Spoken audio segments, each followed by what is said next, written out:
Welcome to Smart Stock Watch, your go-to channel for in-depth financial analysis.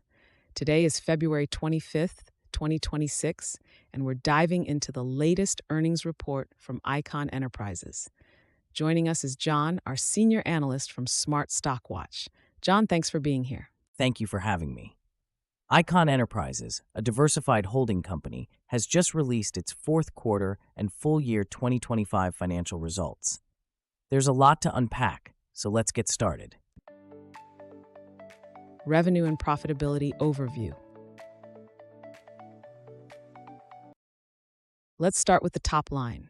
Icahn Enterprises reported a net revenue of $2.7 billion for the fourth quarter of 2025, which is an increase from $2.6 billion in the same quarter last year. John, can you shed some light on this? Absolutely.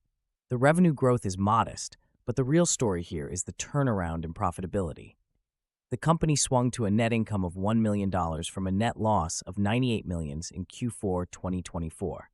This is a significant improvement, driven by a substantial increase in Adjusted EBITDA, which rose to $281 million from just $16 million in the previous year. That's impressive. And I see they've declared a distribution of 50 cents per unit for the quarter. Yes, maintaining the distribution is a positive sign of stability and confidence in their cash flow, despite the challenges they faced over the year.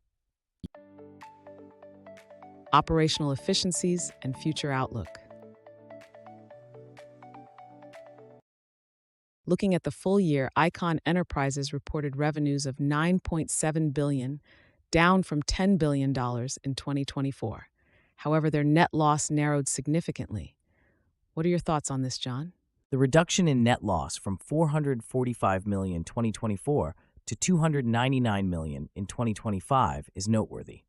This improvement is largely due to operational efficiencies and cost management, as reflected in the increase in Adjusted EBITDA to $338 million from $184 million.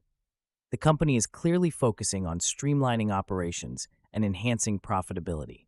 And what about their indicative net asset value, which decreased to $3.2 billion? The decrease in net asset value was primarily due to a reduction in their long position in CVI and net interest expenses. However, the positive performance from their funds partially offset this decline. It's a mixed bag, but the company seems to be on a path to recovery. Risks and strategic initiatives.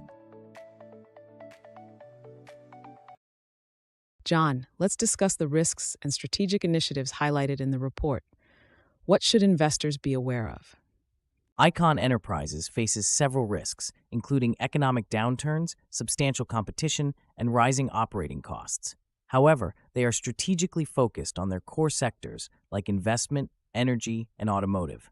The company is also offering flexibility in their distribution strategy, allowing unit holders to choose between cash or additional units. And what about their forward-looking statements? The company advises caution, as these statements are subject to various risks and uncertainties. Investors should be aware that actual results may differ materially from expectations. Key takeaways.